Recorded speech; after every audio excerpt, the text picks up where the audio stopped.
दोस्तों, मियाँ बीवी चैनल में आज एक नई वीडियो के साथ हाज़िर हैं। आज हमारी गुफ्तगू का मौजू हस्ब महमूद पाकिस्तानी पॉलिटिक्स और वहाँ होने वाले वाक़यात हैं। तो सबसे पहले मैं जो बात करना चाहूँगा वो ये पीडीएम का जलसा है जो क्वेटा में हुआ है और भरपूर जलसा हुआ है। पीडीएम के जितने जलसे हुए हैं वो भरपूर हुए हैं। कहाँ पे हुआ ये जलसा? क्वेटा में हुआ है। पहला गुजरांवाला में हुआ था, फिर दूसरा कराची में हुआ था, अब तीसरा यहाँ पे हुआ है और बड़े अच्छे और भरपूर जलसे हुए हैं। क्वेटा में हुआ ये कि जो एक पीटीएम पश्तून तहफ़्फ़ुज़ मूवमेंट के एक अहम जो रहनुमा हैं मोहसिन दावड़, उनको उन्होंने नहीं होने दिया, एंटर नहीं होने दिया क्वेटा में। वो बाई एयर आए थे और क्वेटा एयरपोर्ट से ही उन्हें गाड़ी में बिठा के सुबह बदर कर दिया गया है। अच्छा। जो कि अफसोसनाक बात है। कुछ लोग कहते हैं कि जी वो उन्होंने एयरपोर्ट से मिसिंग पर्सनस के कैंप पे जाना था और वहाँ पे उनसे ज़ाहिर यकजहती करनी थी, मगर उनको जाने नहीं दिया गया। मगर फिर हुआ ये कि जहाँ पे जलसा था क्वेटा में, वहाँ पे मिसिंग पर्सनस की कुछ फैमिली के अरकान गए हैं, वहाँ पे मरियम नवाज़ से मिले हैं। अच्छी बात है जी। उनकी बात सुनी है और मरियम नवाज़ ने उनकी बात भी अपनी तकरीर में उठाई है। बिलावल भुट्टो ने भी उनका जिक्र किया है। ये एक अच्छी बात है क्योंकि सियासतदान अब फ़ौज का मुकाबला तो नहीं कर सकते बंदूक के साथ, वो इसी तरह ही अवामी राय आमा बनाते हैं और इसी तरह ही लोगों में शऊर पैदा करते हैं। दूसरी बात जो है वो मुझे नवाज शरीफ की तकरीर नहीं पसंद आई, जिसमें वो बार बार जनरल बाजवा को निशाना बना रहे हैं। इससे लगता है कि वो अपने कुछ ज़ाती दुख दर्द जो है ना वो दूर कर रहे हैं। हालांकि इससे पहले वो जनरल मुशर्रफ के ख़िलाफ़ भी ऐसी बातें करते थे और कुछ भी नहीं हुआ, और अब भी जनरल बाजवा के ख़िलाफ़ वो अपने जो है वो गिले शिकवे कर रहे हैं। तो मेरा ख्याल है कि नवाज शरीफ को इससे बालातर होकर बात करनी चाहिए।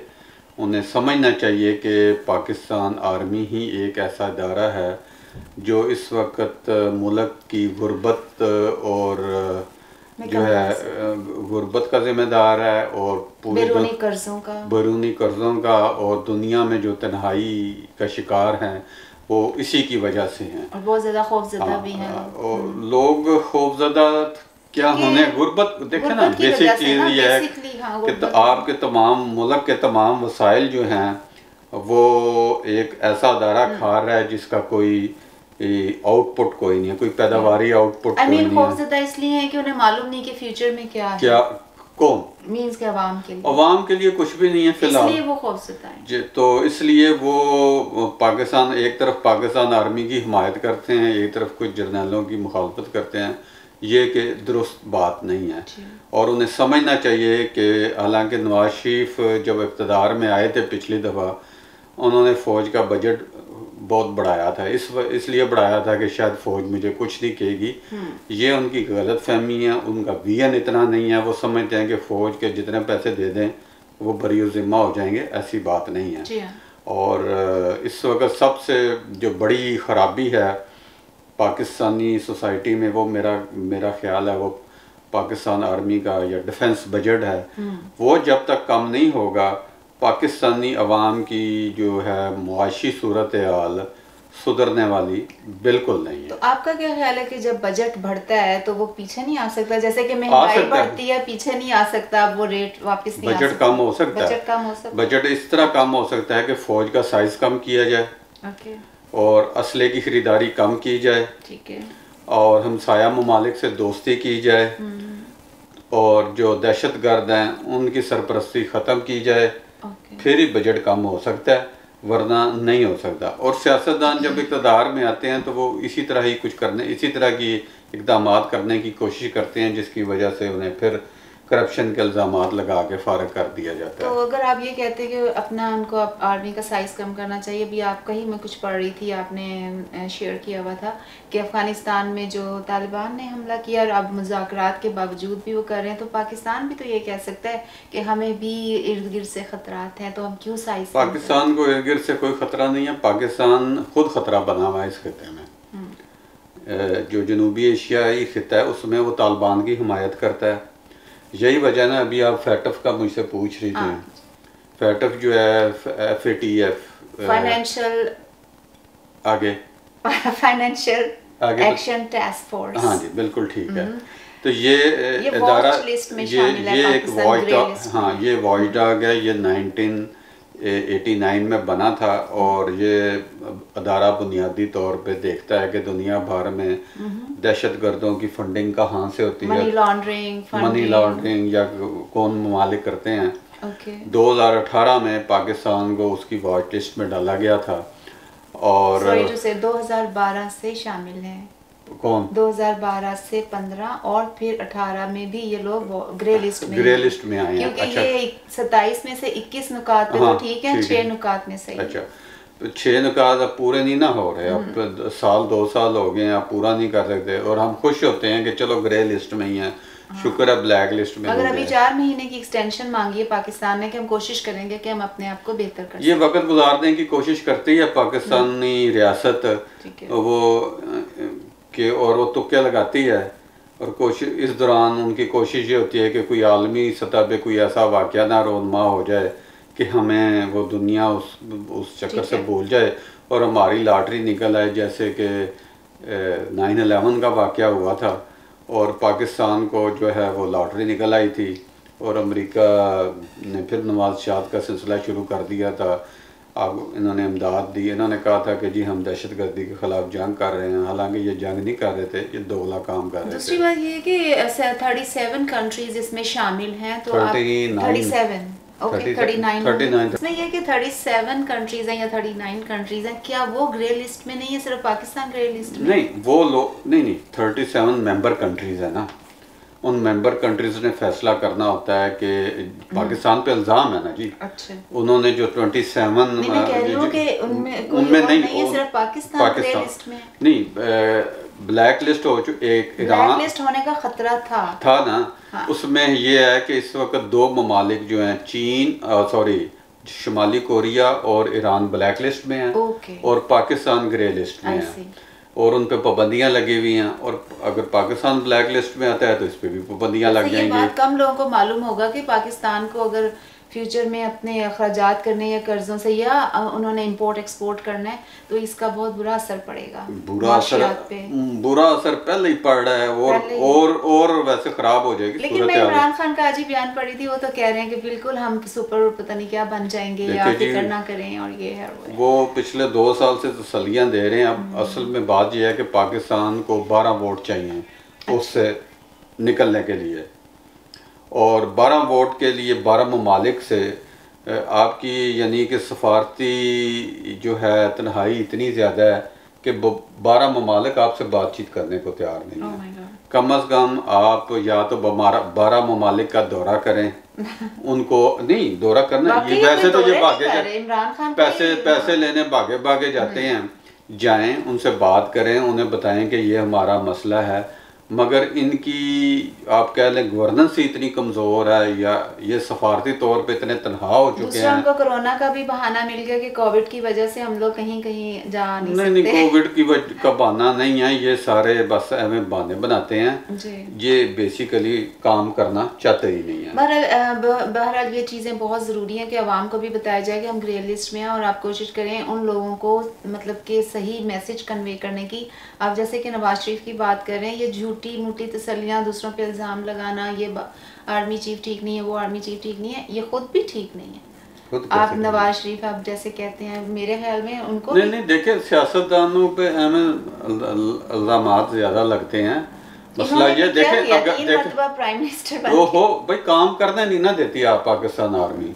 तो नहीं बाकी ये है कि नवाज शरीफ का मैं पहले बता चुका हूँ कि उसका विजन उतना नहीं है पाकिस्तान के हवाले से जो वो काम करना चाहता है। वो बेसिक इंफ्रास्ट्रक्चर ठीक करने की बजाय बहुत बड़े बड़े सफेद हाथी टाइप के वो प्रोजेक्ट शुरू कर देते हैं। जैसे कि ऑरेंज ट्रेन का आज ही आगाज हुआ है और उसमें अगर आप देखा जाए तो ज़ाहिरी तौर पे हमारे यहाँ पर लोग हैरान होंगे, वाह क्या बात है, मगर इसका असरात क्या है? नहीं, वो ऑरेंज ट्रेन एक बड़ा मेरी ख्याल में एक इंतहाई ये गलत प्रोजेक्ट था, वो बिल्कुल नहीं होना चाहिए लोगों था। के घर असल में करते हैं। हमारे हुक्मरान करते जो हैं, ये शहबाज शरीफ ने शुरू किया था। अब बुनियादी चीज़ ये है कि आप सिर्फ लाहौर के वज़ीर आला नहीं हैं, हाँ। आप पूरे पंजाब के वज़ीर आला हैं। आप पूरे पंजाब में इक्वल जो है डेवलपमेंट करें। अब होता क्या है कि सारी डेवलपमेंट लाहौर में होती है, और जो जितने छोटे शहर या दूसरे इलाकों के लोग हैं वो लाहौर आ जाते हैं रोज़गार के लिए, और लाहौर के मसाइल बढ़ते जाते हैं, कच्ची आबादियाँ बढ़ती जाती हैं, इनके मसाइल में इजाफा होता जाता है। ये बात आपकी ठीक है, पूरे पंजाब को ठीक करें ना। अब तरीका तो ये है कि जी आप पूरे पंजाब में ऐसे प्रोजेक्ट शुरू करें, लगाएं जहाँ पे लोगों को रोज़गार मिले और लाहौर नकल मकानी कम से कम हो। सारे लोग पंजाब के लाहौर में आके रोज़गार हासिल करना शुरू कर देंगे तो फिर लाहौर का तो बेड़ा गर्क हो ही रहा है, और वो हम देख रहे हैं हुआ है।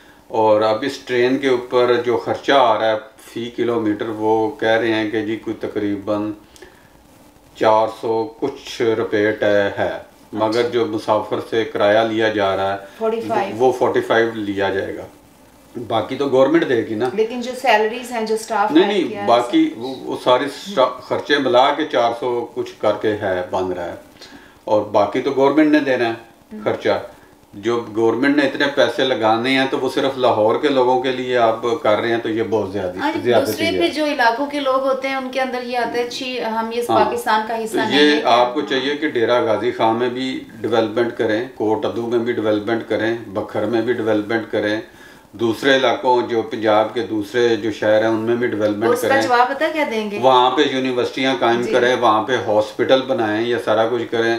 आप सारी यूनिवर्सिटियाँ लाहौर में बना रहे हैं, सारे का वो मेडिकल कॉलेज लाहौर में भी कोई कहते हैं कि 24 के करीब मेडिकल कॉलेज बन गए हुए हैं। तो इस तरह की जो डेवलपमेंट है ना हैज़र्डली या एक शहर पे जो होती है, वो वैसे ही हमारे लिए बहुत खतरनाक है। ऑरेंज ट्रेन की वजह से काफी ग्रीनरी भी मुतासिर हुई थी और काफी लोगों के घरों को मादूम भी किया गया था, जिसकी वजह से मादूम नहीं किया गया था, ढाया गया था। हाँ जी। मादूम किसको कहते हैं वो मुझे नहीं पता। अच्छा, एनीवेज ढाया गया था, गिराया गया था। नहीं, वो तो देखें जब कोई प्रोजेक्ट होता है तो उसके मकान आते हैं, जो रास्ते में प्रॉपर्टी आती है वो उसको पैसे देते हैं, पैसे दे के वो करते हैं। तो वैसे ये देखा जाए तो एक हमारा कॉन्ट्रडिक्शन है लाइफस्टाइल का, ऑरेंज ट्रेन और गरीब।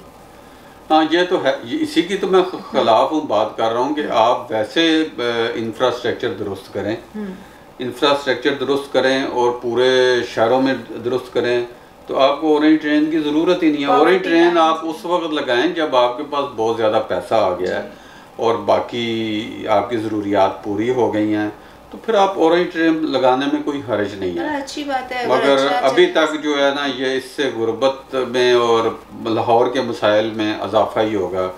बुनियादी चीज़ जो है कि आपके पास ना बिजली है, ना लोगों के पास रोजगार है, वो आप दे नहीं सकते। अब सर्दियों में गैस की प्रॉब्लम हो जाएगी, गैस की प्रॉब्लम होगी, उस तरह के काम आप कर नहीं सकते।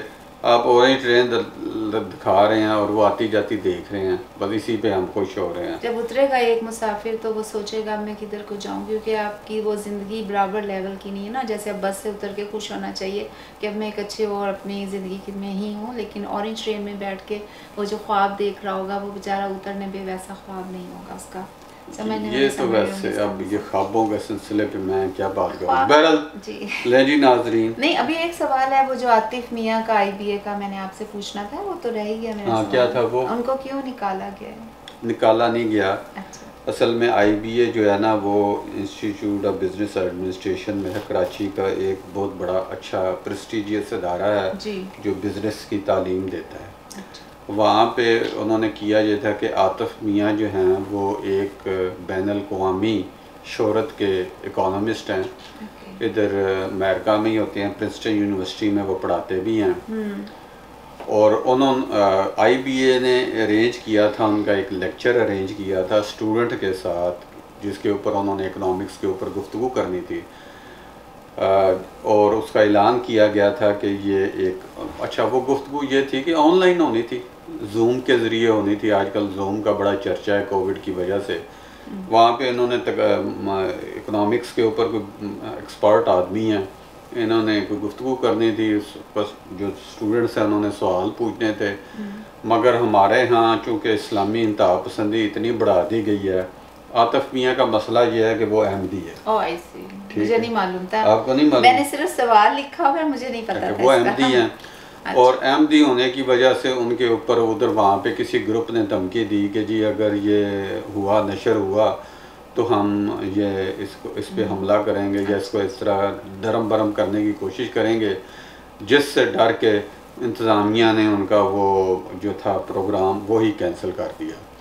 अब आतिफ मियाँ ठीक है, अहमदी है, उसका वो अपना ज़ाती अकीदा है, मगर वो इकनॉमिक्स पे बात कर रहा था। आप उसकी बात तो सुनें। आप इल्म तो यहाँ पे अगर वो यूनिवर्सिटी में वो पढ़ा रहे हैं तो उनके अकीदे से यूनिवर्सिटी को या अमेरिका को तो कोई ख़तरा लाहक नहीं वैसे है। तो बड़े फॉरेन यूनिवर्सिटी से प्रोफेसर आते हैं और उधर पता नहीं बात करने से शायद पाकिस्तान के जो मजहबी जो मसाइल हैं उनमें उनको पता नहीं कौन सा ख़तरा लायक हो गया। इधर तो कुछ उनको मसला नहीं है, वो पढ़ा भी रहे हैं। बस यही पाकिस्तान का मसला यही है कि एक हमें जो है ना, नहीं सेल्फ क्रिएटेड है, एक हमें ओवरडोज दे दी गई है मज़हब की। हर वक्त हर चीज़ को हम मज़हब की नज़र से देखते हैं, ये बहुत ज़्यादा काम ख़राब हो गया है। हमें देखें, मज़हब जो आपका है वो आपके घर तक होना चाहिए, बाहर पब्लिक लाइफ में नहीं होना चाहिए। पब्लिक लाइफ में देखें हर किसी के अपना अकीदा है, अपना फ़िरका है, सारों को इकट्ठे बैठ के उठते हैं, बैठते हैं। कभी आप शियों को काफिर कहते हैं, कभी अहमदियों को काफिर कहते हैं, हिंदुओं को आप पसंद नहीं करते, ईसाइयों को आप मारते हैं। फ्लैग में से ना वाइट कलर निकाल दिया जाए, वो तो अब निकालें या कम करें, ये ज़ाहिरी नमूदो नुमाइश के लिए सारा सबज ही रखना है। नहीं, फिर सारा सुरख कर देना चाहिए। वो क्यों? चलें जी। अच्छा, एक और सवाल। आपने अभी जो मुझे कहा है कि इसी बात पे मुझे नहीं पता था कि वो अहमदी हैं, जो भी है। फिर आप लोग बाहर की यूनिवर्सिटियों में पढ़ते हो, वो तो क्रिश्चियंस आपको पढ़ाते हैं, ठीक है, आपको पता नहीं वो चाइनीज पढ़ा रहे हैं, कोरियन पढ़ा रहे हैं, हिंदू पढ़ा रहे हैं, आप लोग उनसे भी फिर मत पढ़ा करें। जब आपकी कंट्री में अगर कोई आपको इल्म दे रहा है, चाहे वो किसी भी मजहब का, आप इल्म लें, आप उसके मजहब पे मत जाएं वो क्या कर रहा है। Simple, this is the simple thing. तो मसले के बात क्या इतना प्रॉब्लम है कि आप, और अभी जो फ्रांस में भी हुआ है, आई थिंक सो के उसमें भी जो खाके उन्होंने किया, उसके ऊपर भी कोई बात करना चाहते हैं। लेकिन मैं ये समझती हूँ कि patience is the basic thing. हमें बस असल में हमारी एजुकेशन इस तरह की हो रही है, मुसलमान ममालिक में ब्रॉटअप इस तरह का है कि आप टॉलरेंस कोई नहीं है, टॉलरेंस नहीं है। और पाकिस्तान में मज़हब के हवाले से टॉलरेंस बिल्कुल नहीं है। उस तरह के लोग जब इधर आते हैं तो फिर इधर आके वो कत्ल गारत करते हैं, तो फिर और काम ख़राब होता है और उसमें नफ़रत बढ़ती है। और ये नफ़रत बढ़ने की वजह से ही जब लोग कार्टून बनाते हैं तो फिर आपको दुख होता है। तो हमें चाहिए, ये असल में कसूर हमारे मुसलमान ममालिक का भी है।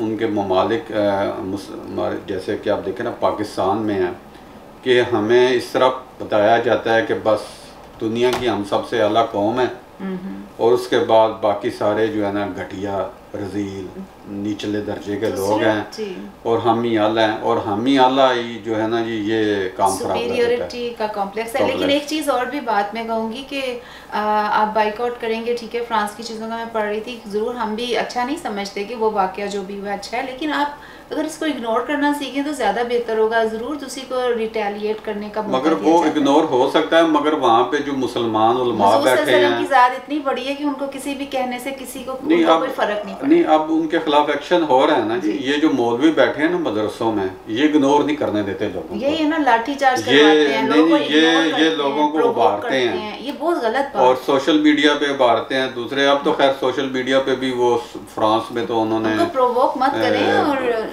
कर रहे हैं, उन्होंने गिरफ्तार भी किया है लोगों को। ये जब तक सख्ती नहीं ना करेंगे, असल में ये मुसलमान हमारे जो है ना ह्यूमन राइट्स की आड़ लेके ना रायतें लेते रहते हैं फ्रांस और बदमाशियां करते हैं। तो आप बाइकॉट करोगे, नहीं उन्हें करने नहीं, अगर वो करना चाहते हैं, चीजें इतनी घुस चुकी करने देना, एक दफा उन्हें करने दें, करने दें। टेक्नोलॉजी से आप दूर रह गार में चले जाएं, फिर सब चीजें उन्होंने पाकिस्तान जाए गार में रहे, अगर चले जाएंगे तो अच्छी बात है। मैं ये कहना चाह रही हूँ कि patience patience patience, that's it. चले ले जी, आज हमारी इसी तरह की गुफ्तगू थी, छोटी मोटी बातें हैं, बड़े इम्पैक्ट्स इनके कोई बड़े इम्पैक्ट्स नहीं है जी। तो बहरहाल आपसे इजाज़त चाहते हैं, अगले संडे को फिर किसी नई वीडियो के साथ आपके सामने हाजिर होंगे। Thank you so much, take care, अल्लाह हाफिज़।